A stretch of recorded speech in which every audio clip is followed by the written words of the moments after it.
अस्सलाम वालेकुम and welcome to the point with Sajjad Mir. मैं हूं हसन इफ्तिखार और मेरे साथ हैं सीनियर जर्नलिस्ट सजाद मीर साहब। सजाद साहब, वेलकम टू द शो। जी thank you very much. Sir, ये बताइएगा कि हम प्रोग्राम शुरू करते हैं।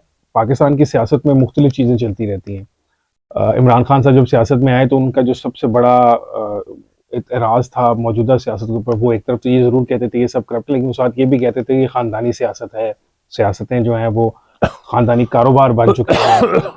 और फिर ऐसा लगता है कि जो बाकी दूसरी बड़ी दो सियासी जमातें हैं, पीपल्स पार्टी हो गई और अब मुस्लिम लीग नून भी, उन पर इस बात का कोई असर नहीं होता।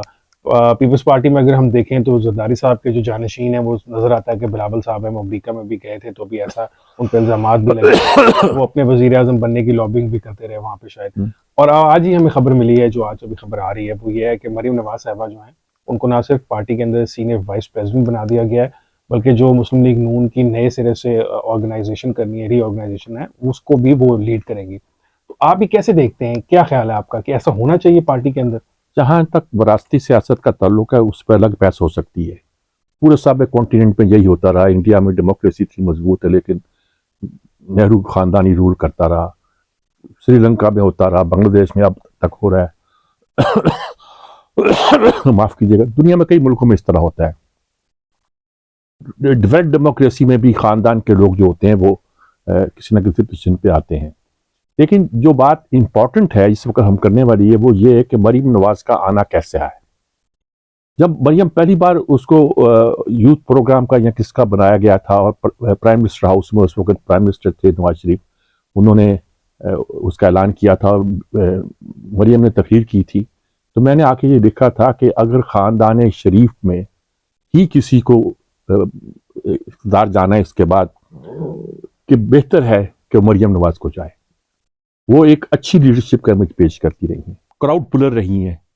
क्राउड पुलर वो क्यों हो गई हैं ये कुछ नहीं कहा जा सकता, लेकिन वो क्राउड पुलर थी।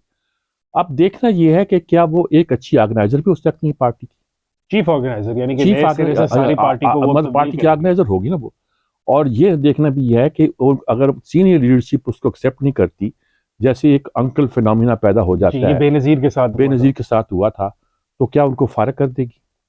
और अगर उनको फारग कर देगी कि तो क्या ये वो जेस्चर है कि सिर्फ नवाज शरीफ के इशारे पे जिस तरह जिसको टिकट दिया जाता था वही इलेक्ट होता था? नवाज शरीफ को डेमागॉग नहीं है, वो खताबत के जोर पर नहीं चला था। उसकी तकरीरें उसलिए मकबूल होना चाहिए थी कि वो मकबूल था। मरियम नवाज अपनी तकरीरों की वजह से, अपने एक बोल्ड स्टांस की वजह से या कुछ और वजह से, कि किस्मेटिक पर्सनैलिटी थी। ऐसा फील होता है ना कि मुस्लिम लीग नून में शायद इमरान खान साहब का जो बयानिया है उसको काउंटर करने के लिए, जो आप बात करें करिश्मा की, वो मरीम साहिबा जो अपनी तकारीर में करती रही, जोश से खिताबत उनमें देखने में हमें मिला। तो आपके ख्याल में सिर्फ जोश खिताबत या ये जो करिश्मा है ये काफ़ी है? पंजाब की इस वक्त सूरत हाल सियासी तो बहुत तब्दील हो गई देखें, आज अब से। इसका मसला ये है कि अब जो बयानिया नवाज शरीफ का था, मरियम वो लेकर चलती थी और यही कहती थी कि नवाज शरीफ का सलाम पहुंचे। यानी कि एक बात पहले यही होती थी। अब सवाल यही कि वो बयानिया तो इमरान खान ने लेकर अपनी मकबूलियत हासिल की है। एंटी एस्टेब्लिशमेंट बयानिया एंटी जो। एस्टेब्लिशमेंट का जो बयानिया था वो तो उन्होंने ले गया। इनका बयानिया क्या, ये अभी सामने आना है। नवाज शरीफ वापस आते हैं, मुल्क के हालात क्या बनते हैं, वो क्या बयानिया देते हैं, मरियम उस बयानिया को लेकर कितना चलती है, उसके साथ पार्टी का डाई हार्ट बढ़कर आता है या किस हद तक आता है, किस हद तक नहीं आता है। हमारे यहाँ टेंडेंसी ये है कि आप बिल्ड करते हैं अपनी देखिए, दुनिया में शाह हुसैन थे, सारी उम्र हम शहजादा हसन को उसका जानशीन समझते रहे। बनने से 12 दिन पहले उसने अपने बेटे अब्दुल्ला को बना दिया। अब उसमें हसन जरा दिखा रहे थे कि अपने आप को एंटी अमेरिकन साबित करने की।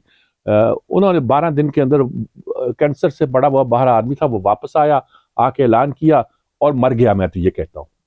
अच्छा, किस्सा ये है कि ये एक टेंडेंसी पाई जाती है कि हमजा को उसने अपना जानशीन कहा था, मियां नवाज शरीफ साहब, और नवाज हमजा शरीफ जो ने। है वो फॉलो भी मियां साहब के मियां फुटस्टेप, साहब बड़े मियां करते साहब थे। ने अच्छा, करता है। हमजा की कुछ प्रॉब्लम है, वो अपने आप को उस तरह स्टैब्लिश नहीं कर सके कि वो उसको बहुत से लोग एक्सेप्ट करते, लेकिन सजाद साहब, ये जो लेकिन इंतजामी सलाहियतें जितनी यही हैं मैं कहने वो लगा था। बहुत कम मैं ये लोगों में कहने है। लगा था कि ऑर्गेनाइजेशनल जो पार्टी का स्ट्रक्चर है वो तो हमेशा से हमजा ही हैंडल करता था, हैंडल करता रहा। या पिछले कम से कम 8-10 साल में हमने ये देखा कि और पंजाब की हद तक तो जो जहां वोट्स। मरियम अकेली गई है बाई इलेक्शन में भी और जरा इनको बाईपास किया है, वहां रिजल्ट जरा अच्छे नहीं आए हैं।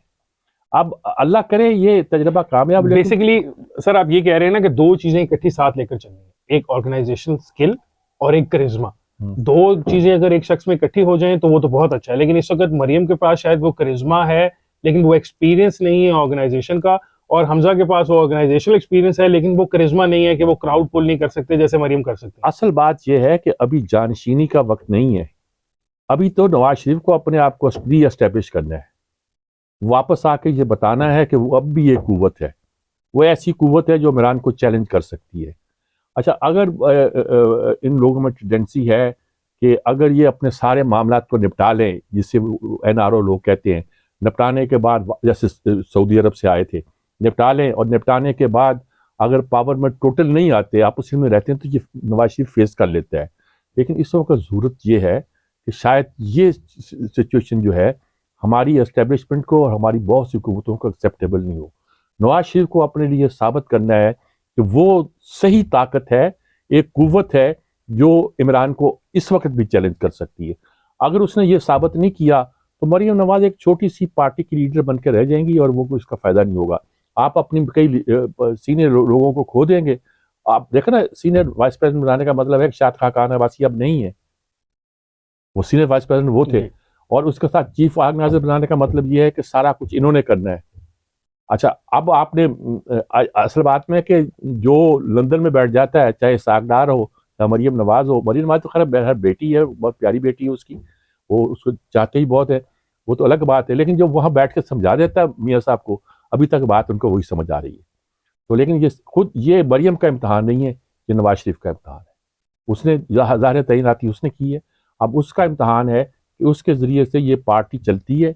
नवाज शरीफ जो है वो री एमर्ज मैं कह रहा हूँ, होते हैं तो फिर तो बिल्कुल ठीक है। अगर नहीं होते, छोटी सी पार्टी में बनना है और टिकट जो इन्होंने देना है लोग इधर ही देखेंगे, यानी यही कहा गया होगा कि अब लोग देखते हैं कि टिकट हमजा दे रहा है, टिकट शहबाज शरीफ दे रहा है, टिकट कौन दे रहा है, या नवाज शरीफ। मीर साहब ये जो सारी बातें हैं इसको जो इस्टेब्लिशमेंट के अंदर बैठे लोग हैं जो कि बहुत अरसे से इमरान खान के हक में और इनके खिलाफ बयानियां बनाते रहे, उस बयानी में बहुत ज्यादा पार्ट ये भी तो था ना, जिस तरह आपने कहा मौरूसी तो ऑब्वियसली इंडिया में भी है, अमेरिका के अंदर भी हम देखते हैं, लेकिन ये इस बात को इनके खिलाफ इस्तेमाल किया जाता रहा। अब इस वक्त इमरान खान को इस्टेब्लिशमेंट ने हटाने में इनकी मदद की। इस्टेब्लिशमेंट कहती है हम न्यूट्रल थे, हमने मदद नहीं की, लेकिन ऑब्वियसली जो लोग जानते हैं उनको तो पता है कि ऐसा हो नहीं सकता कि उनकी रजामंदी के बगैर ये सब कुछ हो गया हो। उसको हटाकर ये इनको लेकर आए। अब ये पॉपुलर डिसीजन नहीं ले पा रहे या ना ये कोई चीज रिलीफ दे पा रहे हैं, इनका ये भी एक मसला है। तो क्या आपका ख्याल है इस्टेब्लिशमेंट बैकवर्ड पे नहीं चली जाएगी? असल में बात ये है कि इमरान का तो मसला है ना, कोई उसका जानशीन यहाँ कोई नहीं है, वो अपने जानशीनों को यहाँ लाना नहीं चाहता। अगर ख्वाहिश भी हो तो अभी इस माशरे में शायद उनकी एक्सेप्टेंस नहीं है, लेकिन उनकी पार्टी में जितने लोग आते हैं, जिनको टिकट दिया जाता है, जो एक से एक आते हैं, वो मरूसी सियासत की पैदावार होते हैं। शाह महमूद कुरैशी का खानदान का बंदा ही आएगा, और अभी तक चलता है। एक बहुत से लोग हैं जो अभी फर्स्ट जनरेशन पॉलिटिशियन है, वो तो सेकंड जनरेशन का नहीं आएगा। लेकिन परवेज खट्टक की फैमिली का इलेक्शन, मतलब ये एक हम फिनोमेना जिसको एक्सेप्ट करना चाहिए। हाँ, मुस्लिम लीग के इस वक्त चैलेंज है, उन्होंने जो हुकूमत संभाली है वो कहते हैं हमने रियासत बचाने के लिए संभाली है। अच्छा, असल बात यह है कि इसका अंदाज़ा ना नवाज शरीफ को था, ना मुस्लिम लीग नून को था, ना जरदारी को था, ना मेरे ख्याल में उनको था जो हर मुल्क में फैसला साज कराते हैं कि इमरान इस तरह री एमर्ज करेगा। लोग इमरान का टिकट लेने को तैयार नहीं थे, इमरान का नाम सुनने को तैयार नहीं थे। वो कहते हैं मुस्लिम लीग नून का टिकट वादा करो, हम आज इमरान को बेट्रे करते हैं। ये सूरत हाल थी, अब ये सूरत हाल नहीं रही।